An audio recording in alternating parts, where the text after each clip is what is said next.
এই দেশের কোনো ভবিষ্যৎ নাই। অচিরেই এই দেশটা একটা জঙ্গলে পরিণত হবে। কিন্তু কেন জানেন?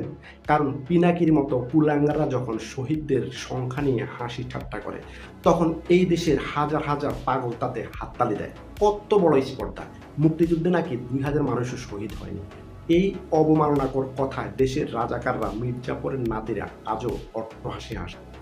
যে দেশে শাপলা চত্বরে হেফাজত দাবি করে ৫,০০০-এরও বেশি লোক এক রাতে নিহত, যে দেশে জুলাই আন্দোলনে হাজার হাজার মৃত্যুর দাবি ওঠে, সে দেশে ৯ মাস ধরে এক সার্বভৌম সেনাবাহিনী আর রাজাকারদের বিরুদ্ধে রক্তক্ষয়ী যুদ্ধ করে একটা ভূখণ্ড স্বাধীন করতে কত লাখ মানুষ প্রাণ দিয়েছে, শহীদ হয়েছে, সেই সংখ্যাকে অস্বীকার করার সাহস তোদের কিভাবে হয়? তোদের যদি সন্দেহ থাকে তবে তোদের বাপ গোলাম আজমকে মাটি থেকে তুলে আন। জিজ্ঞেস কর শুধু তার দলের রাজাকারের হাতে কত মানুষ খুন হয়েছে, তাহলেই উত্তর পেয়ে যাবে।